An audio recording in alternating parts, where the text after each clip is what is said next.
I moved into my small house a few months ago. I was excited to leave the city behind for more peace.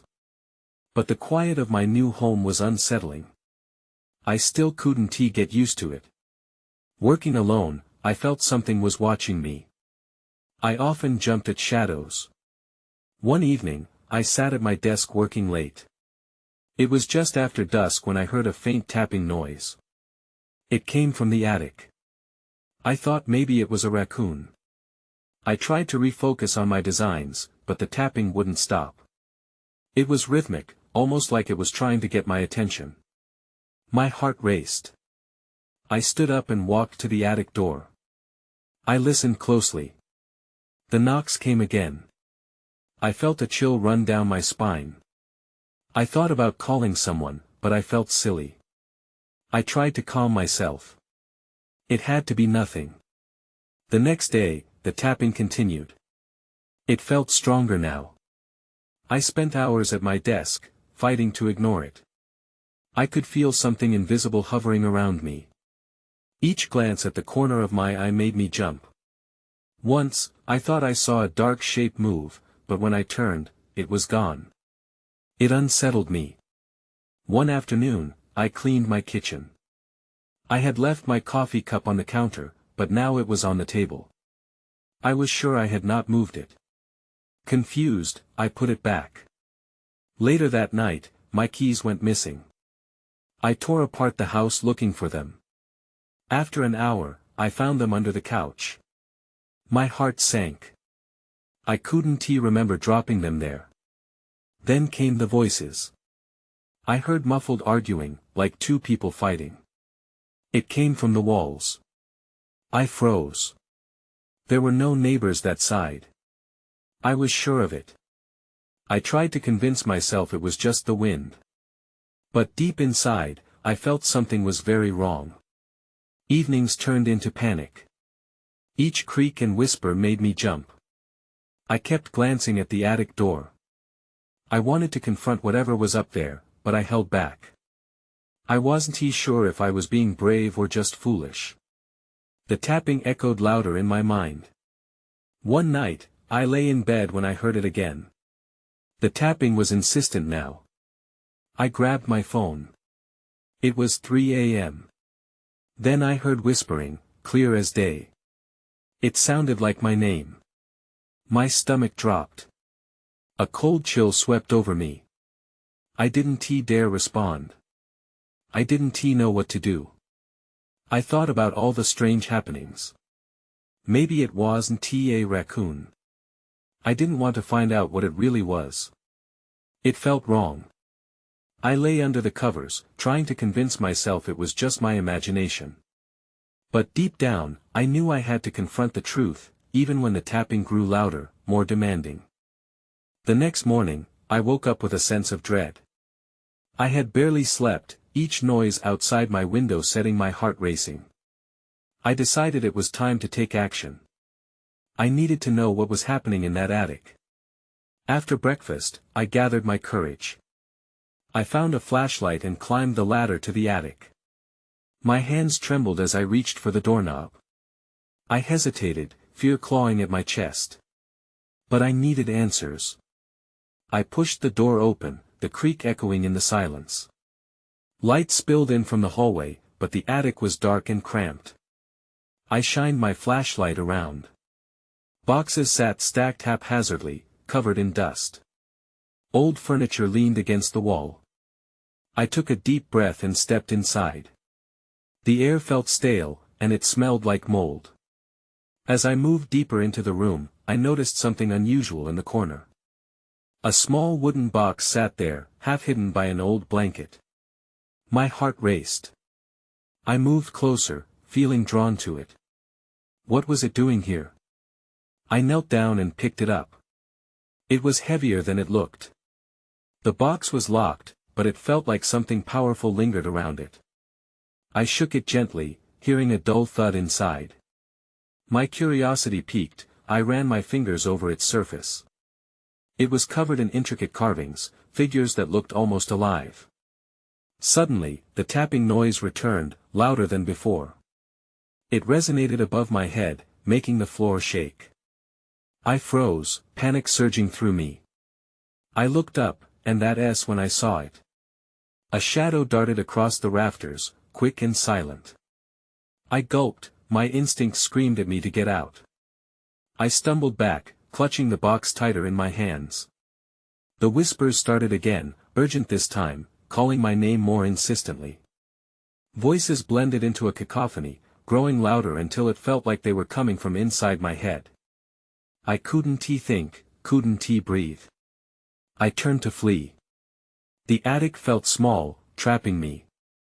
I dashed for the door, throwing the box back into the darkness as I stumbled out. I slammed the door shut behind me, my heart pounding in my chest. I leaned against the wall, trying to gather my thoughts. Whatever was in that box, whatever was in the attic, it wasn't just harmless. I had to know more.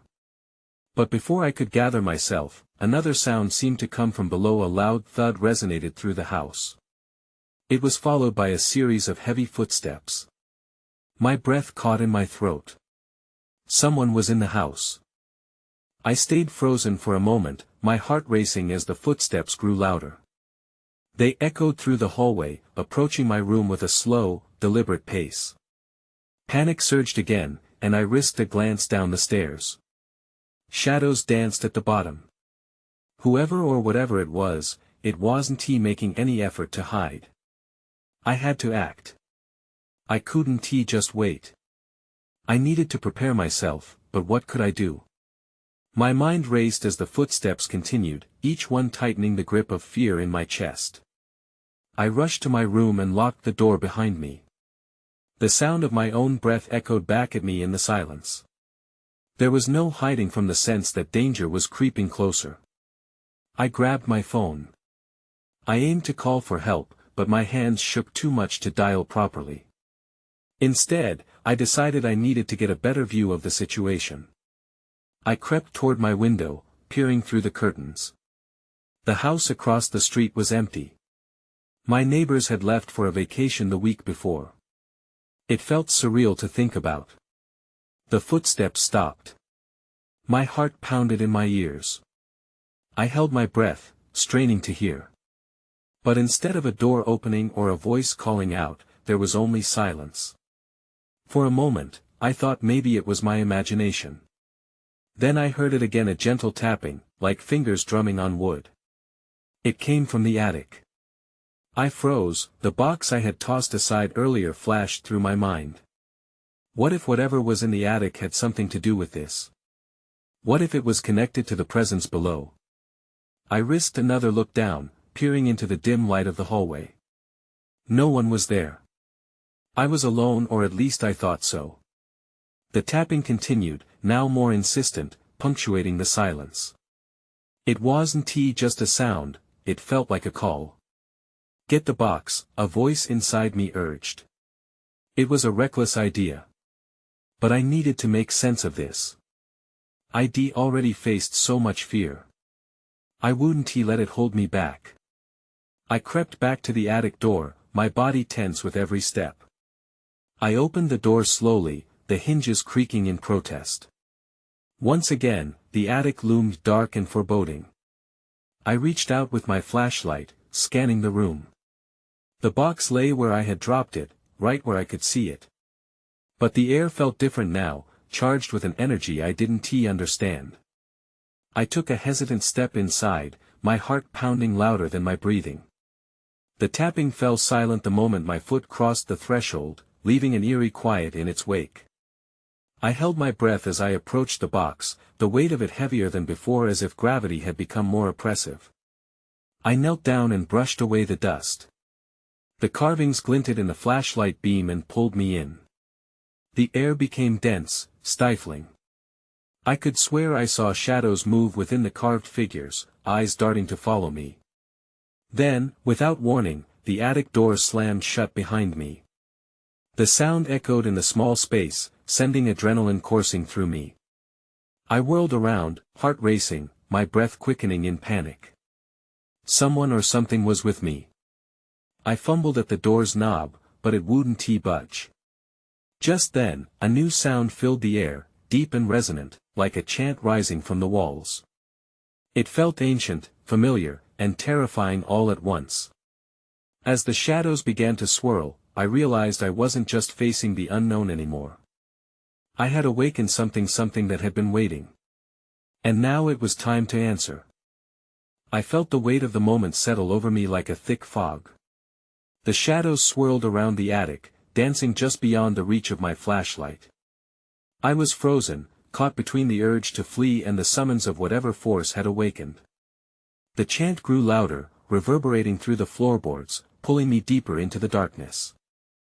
I backed away from the box, searching for anything that could protect me. There was an old trunk in the corner, its lid slightly ajar.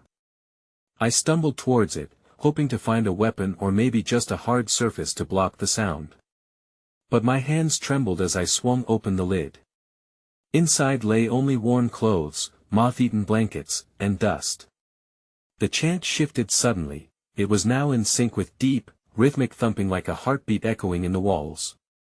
I gasped as I caught sight of movement in the corner of my eye. A figure flickered at the edge of the light, dark and tall, with elongated limbs that seemed to stretch and pull away from my gaze. My instincts kicked in. I charged for the attic door again, frustration boiling to life alongside my fear. I rattled the knob frantically, trying to shout but stopping short when the figure stepped closer. Its shape twisted in and out of focus, forming features I couldn't quite grasp. Just as I thought I could see its face, it vanished. I turned back to the box. Maybe it held the key to understanding all this chaos, all this horror. With shaking hands, I unlatched the clasp and lifted the lid. A chill crept up my spine as I caught my breath. Inside lay a collection of scattered papers, each filled with strange symbols and hurried scribbles. The language felt familiar but foreign, like an echo of a forgotten dream. Then I heard a soft whispering rising from the box, threading through the air like silk. "Find the truth," it urged, "before it finds you." I didn't know if it was a warning or a command. Either way, my eyes widened in fear. As I flipped through the papers, one in particular caught my attention. A drawing of a figure that matched the shadow I'd seen, a being with long limbs and hollow eyes. Panic surged within me again. I had stumbled upon something that shouldn't have been disturbed. Suddenly, the chant erupted into a cacophony, drowning out all reason. I pressed my hands over my ears, but the sound pierced through, a call to the very core of me. Driven by a mix of terror and desperation, I threw the papers back into the box and slammed the lid shut. That's when I felt something brush against my arm. My breath caught. Slowly, I turned my head. The figure was back, this time inches from me, its presence heavy and suffocating. In that heartbeat, I realized I had to confront it. "Who are you?" I managed to choke out, my voice barely a whisper. It paused, and I thought I saw a flash of sorrow flicker across its shadowy form. But the moment didn't last. As quickly as it appeared, it shifted, fading into the dark once again. The attic door lurched open suddenly, the door creaking like it wanted to scream. I stumbled backward, heart racing. I couldn't stay here any longer. I darted past the threshold, desperate to escape whatever was hunting me. I bolted down the stairs, my mind racing with images of the figure and the chanting words that clung to the air. I had to know what any of this meant. I needed answers. But when I reached the bottom of the stairs, I stopped dead in my tracks. There, in the hallway, was the last thing I ever expected to see. A mirror, reflecting not just my terrified face, but the shadow behind me, an ominous reminder that I would never be truly alone again. I stood frozen, caught in the gaze of my own reflection. The shadow loomed behind me, a silhouette caught in the dim light, almost merging with the walls. My heart raced. I knew I should turn and confront it again, demand answers. But something deep inside told me that answering questions was the last thing I should do. The mirror felt like a trap, a breach between worlds I didn't understand. I took a cautious step back, but the shadow moved. It was fluid, as if it were not bound to the laws of reality. Panic rose within me again, and I bolted down the hallway, away from the glass and the unnatural figure that lurked there. I burst into the kitchen, my breath coming in shallow gasps. I needed to collect myself. I grabbed a glass of water, the coldness biting my hands, and tried to think clearly. I could hear the whispered chant from above again, soft but persistent, wrapping around my mind like a vine. Find the truth. The phrase echoed back to me. What truth? I tried to focus my thoughts. Maybe it really was about the box. Had my curiosity put me in danger? I felt drawn back to the attic, but I knew I had to be careful. I glanced out the window, hoping to catch a glimpse of the normalcy outside, something to ground me. As I did, I noticed movement in the reflection of the glass. It wasn't just a trick of the light, something dark passed by the window. A chill ran down my back. I had a feeling it wasn't just my imagination running wild. For the moment, I pressed on. I decided I needed to dig deeper into the meaning of what I had found. Maybe if I understood the symbols, I could figure out how to get rid of the figure haunting me. I headed back to the hallway and turned toward the attic stairs, steeling myself for what awaited. With each creaky step, I felt the air grow thicker. The whispering was louder now, a dissonant melody threading through the space. By the time I reached the attic door, my hands were shaking. I took a deep breath and pushed the door open. The room was just as I had left it, but the box was now slightly open, as if inviting me back. I stepped forward cautiously, my eyes darting to the corners, searching for any signs of movement. The air was still, but my uneasiness clung to me like a damp cloak. I hesitantly approached the box again. The papers had shifted, almost as if they had been rearranged while I was away. But this time, something caught my eye on the floor beside it. A small object shimmered in the light, a tangled piece of jewelry, something that looked like a locket. It was beautiful but antiquated, stained with age. My heart thudded. I reached down, fingers brushing across its surface. Before I could even lift it, the figure appeared again, this time solid, standing right in front of me. Its hollow eyes locked onto mine. In that moment, I felt the pull of its presence like gravity. Then everything went dark. The shadows enveloped me completely, and I heard a soft whisper, "You found the truth." I stumbled backward, colliding with the box, the locket slipping from my grasp as I braced myself for whatever was about to happen next. The darkness pressed in around me like a heavy blanket. I blinked, desperate for something, anything to anchor me. Then, just as suddenly as it had come, the shadowy weight lifted. I found myself back in the attic, the light streaming through the small window and hitting the floorboards. But I was alone, the figure gone. The box lay open at my feet, papers splayed like pages of a forgotten book. My heart still raced, but something in me felt determined. I needed to know what was hidden within those pages. Suddenly, a feeling of urgency charged through me. I bent down and started sifting through the contents. Most of it was indecipherable scrawling, but I noticed a sketch amidst the clutter. It appeared to be a drawing of the house. It was detailed, showing every nook and cranny, but then there was something else, a large X marked on the floor of the attic. I felt a chill go up my spine. Had the shadow been trying to warn me about something? I glanced at the attic floor, then back at the drawing. Fear and curiosity battled inside me. I grabbed a flashlight from a nearby shelf. The beam cut through the dim light as I pointed it across the room, landing on the spot where the X was drawn. I knelt down, feeling the wood beneath my fingers. It felt solid, nothing appeared out of the ordinary. But doubt crept into my mind. Could it be a trick? Was I losing my grip on reality? Just then, a loud crash echoed from downstairs, shaking me from my thoughts. I bolted upright, heart hammering again. The noise had sounded like it came from the front door. Had someone entered my home? I hurried toward the attic door, pausing to listen. Footsteps shuffled below, punctuated by soft murmurs. I could hardly breathe, frozen between the urge to investigate and the instinct to hide. Gathering what little courage I had left, I swung the attic door open and stepped onto the narrow staircase. The sounds continued, but they were different now, more urgent, more chaotic. I crept down the stairs. Each step felt like a lifetime. When I reached the bottom, I edged closer to the living room, heart pounding in my ears. Peering around the corner, I saw the front door standing slightly ajar, swinging gently as if someone had just rushed out. But there was no one there.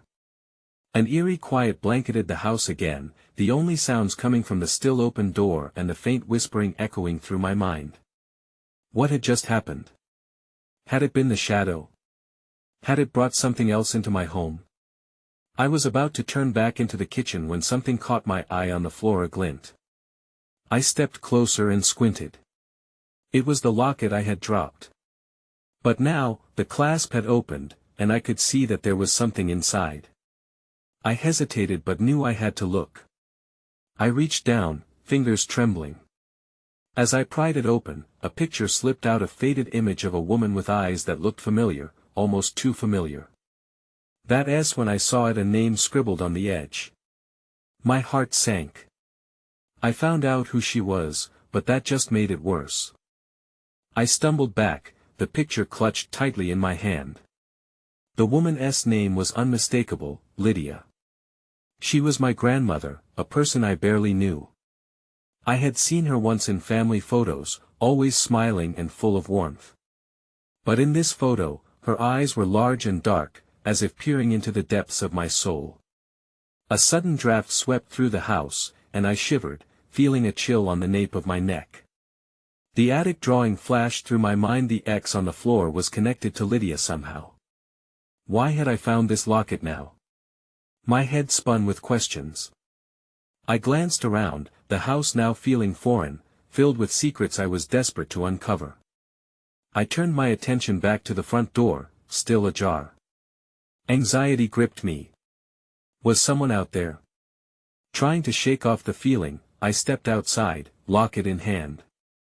The evening sun was dipping low, casting long shadows across the porch. I held the photo up to the light, hoping for clarity. But all I felt was confusion. I needed answers. Maybe my neighbor, Mrs. Harris, would know more about my grandmother. She had lived in the neighborhood for decades and had been close to my family. I hurried down the path, barely feeling the ground beneath me. As I approached her house, something felt off. The windows were dark, and an uneasy sense settled in my stomach. I knocked on the door. Silence. I tried again, louder this time. Mrs. Harris? It's me, Jenna. No response. As I turned to leave, I noticed something in the corner of my eye. A small figure stood at the end of the street, watching me. My heartbeat quickened, and I squinted to see more clearly. It was a young girl, no older than 10, dressed in a tattered white dress. Her hair hung in matted tangles. I hadn't seen her around before. Hey! I called out, stepping toward her, but she turned and dashed around the corner, disappearing from view.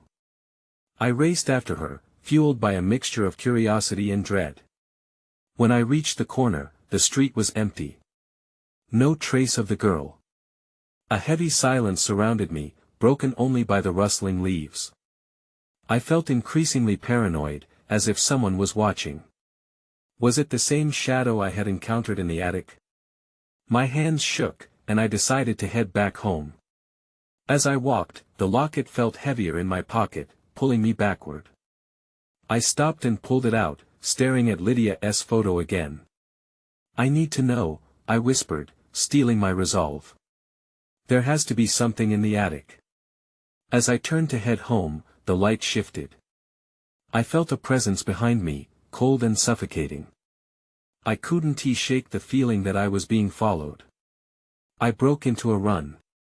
When I finally burst into the house, I slammed the door shut. It felt safe, familiar.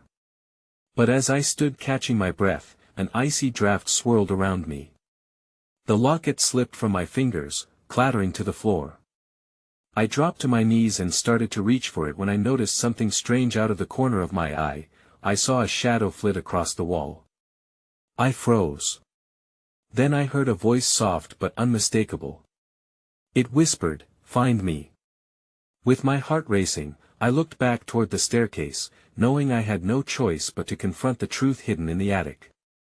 My heart pounded as I stared at the staircase, each shadow cast by the fading light seeming to morph into twisted shapes. "Find me," the soft voice echoed in my mind. I shook my head, trying to clear the fog of fear that threatened to engulf me. I had to go up there. It was the only way to understand what was happening. As I stepped onto the first stair, the wood creaked beneath my weight. The sound felt amplified, each step resonating in my chest like the ticking of a clock counting down to something terrible. I paused at the landing, glancing back to make sure the front door was still shut tight. I felt exposed, as if the house itself was holding its breath, waiting for me to discover whatever lay hidden above. In the attic, the air was thick with dust and memories. I found the light switch and flicked it on. A single bulb flickered to life, casting an eerie glow over the cluttered space. Boxes were stacked high, and old furniture was draped in sheets, looking like ghosts of the past. I took a deep breath, pushing down the urge to turn back. The X on the floor haunted my thoughts. It had to mean something, a clue leading to Lydia. I knelt to inspect the spot, brushing away years of dust and debris. The wooden floor creaked faintly, and I pulled at the edges of the X with trembling fingers. It was slightly raised. I bit my lip, my heart racing. Should I move it? Before I could decide, I heard a noise from behind me, a soft thud, like something shifting. My breath caught in my throat. I turned, scanning the attic, but saw nothing out of the ordinary. A chill swept over me again, and I focused on the trembling locket in my hand. "Lydia," I whispered, as though saying her name might summon her spirit. The sudden shuffling of boxes made me jump. "Stop it," I urged myself. Just the wind, I thought. But the air felt heavier, charged with something I couldn't quite define. I stood, feeling the pull of the X on the floor. With shaky hands, I pushed the lazy old trunk aside, and there it was, a small, wooden trapdoor. Its edges were worn, and it looked ancient. I knelt again, heart racing, and gripped the handle. "What are you?" I wondered aloud, half excited, half terrified. As I pulled it open, a rush of stale air emerged, and a smell like damp earth hit me. The opening was dark, deeper than I had expected. I fished my phone from my pocket and used the flashlight. "What is this?" I gasped. It looked like a small passageway, lined with old bricks covered in moss. Suddenly, I heard that whisper again, clearer this time. "Find me." A wave of panic washed over me. The fear that I was no longer alone settled in my bones. I turned back to the stairs, but my blood ran cold as I saw the girl from the street standing there, her matted hair hiding her face. I couldn't tell if she was smiling or crying. "Follow me," she said, her voice almost melodic, yet chilling. I staggered back, the trapdoor swinging open wider, revealing the darkness below. "Who are you?" I shouted. But as I spoke, she simply turned and walked deeper into the shadow of the stairs. I was frozen, every instinct screamed for me to run, but I needed answers. Then everything went dark. I gasped as the darkness enveloped me, a thick blanket that swallowed all light and sound. My pulse raced, a quick rhythm in my ears, panic rushing through me. "Lydia," I whispered, my voice trembling. I felt paralyzed, half in the attic, half lost in shadows. Slowly, I raised my phone again, its flashlight flickering.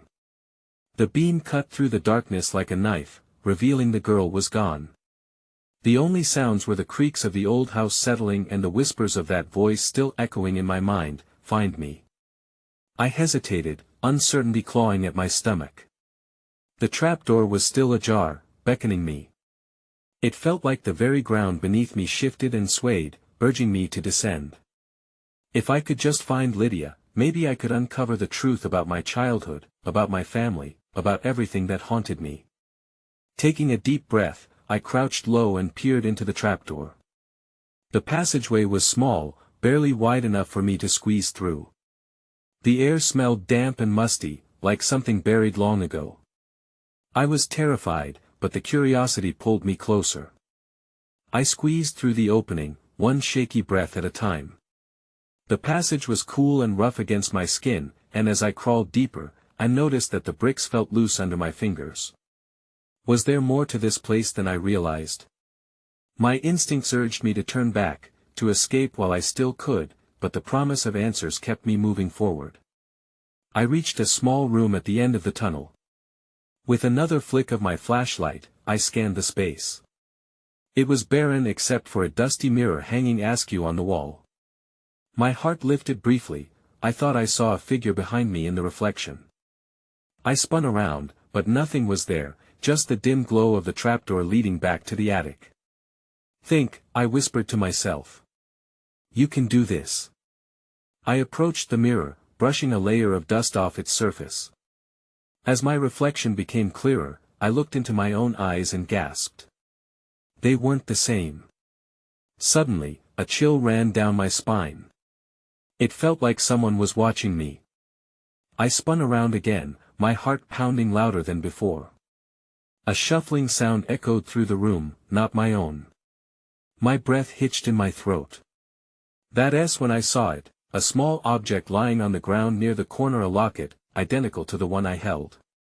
Fear washed over me. Why was it here?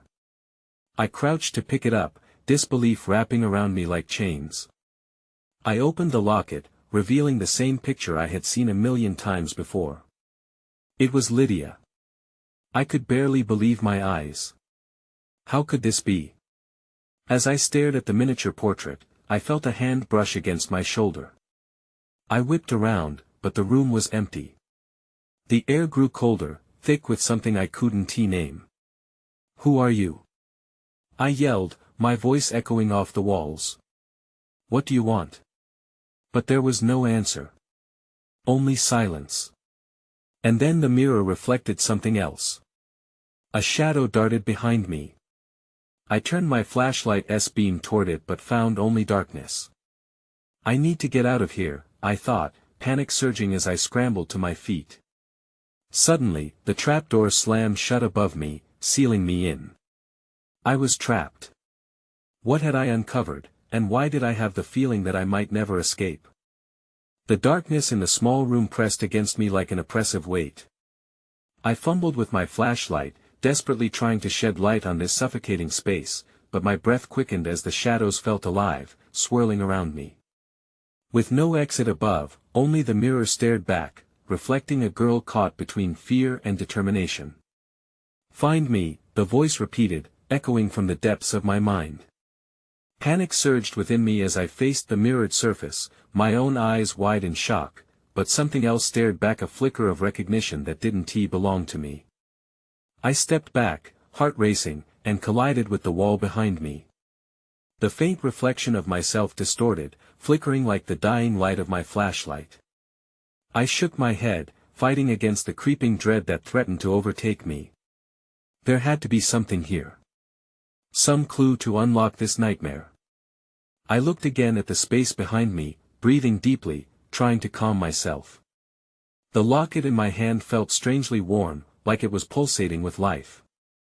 I turned it over, examining every detail of the intricate design. "Lydia," I murmured, feeling a rush of sorrow and connection. The other locket on the floor held the promise of an answer, the truth I craved, but I had to confront whatever lingered in the darkness. The moment I stepped toward it, a sound erupted from the mirror like a crack of thunder, the glass tremored, and the temperature dropped sharply. I stumbled back as an outline began to form within the reflection. A tall, slender figure emerged, the same shadow I'd seen before. Its limbs stretched impossibly long, eyes glinting like empty wells. "Leave." The echo of Lydia's voice filled the room, and I understood, she was in pain. More than just a haunting, this house held her secrets, her fears. "Who are you?" I shouted, feeling a mixture of rage and sorrow. "What do you want from me?" The figure shifted, and I sensed its anger, a tempest brewing just beneath its surface. It was like a storm trapped behind the glass, scraping against the boundary of reality. I felt tethered to this shadow, just as it was to me. With an instinct I couldn't explain, I clutched the locket close, heart racing. "Is this why you haunt this place?" I whispered, hoping my sincerity would break through. "To find peace?" As if sensing my sincerity, the figure halted, its form flickering like a flame caught in the wind. I took a step forward, compelled by a force I couldn't comprehend. "I want to help you." The mirror rippled, and I could feel the shadows tightening around me, almost pleading. I reached out a shaking hand, hovering just above the glass, recognizing that my reflection wasn't my only connection to this shadowy being. The moment my fingertips brushed the surface of the mirror, a rush of energy surged through me. Images flashed, a childhood tinged with laughter and sorrow, Lydia living her life, wrapped in joy before ceasing to exist too soon. Then darkness closed in again, jagged memories where whispers turned to screams, a violent echo of past traumas that haunted this house. I gasped, fighting against the torrent of emotions crashing over me. "You need to tell me how to free you," I cried out, desperate to maintain focus amid the chaos in my mind. The shadow's form flickered, and suddenly, it began to shift behind me. In a panic, I whipped around, and there was that girl from the street, standing squarely in the light, her vacant stare locking with mine. "You have to find her," she whispered, her voice dissolving into the shadows that swirled around our feet. "Find who?" I called after her, frustration bursting. But she had disappeared again. With my heart still pounding, I refocused on the mirror. "Lydia. I'll find you," I promised, gripping the locket tightly. The shadows thickened, snaking toward me with a surge of energy that felt almost electric. I turned back to the trapdoor, my feet scrambling towards it. "I will uncover the truth you seek, even if it terrifies me." The whispers escalated, urging me forward, echoing in a blend of my voice and Lydia's frail echo. In that moment of wild determination, I tore open the trapdoor and plunged into the darkness below.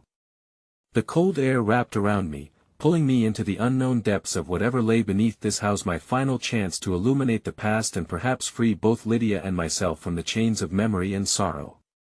But as I descended deeper, questions surged in my mind. Was this an ancient curse binding us together? Was it a family secret meant to remain hidden? And would the truth be enough to set us both free, or would it draw forth the shadows demanding answers?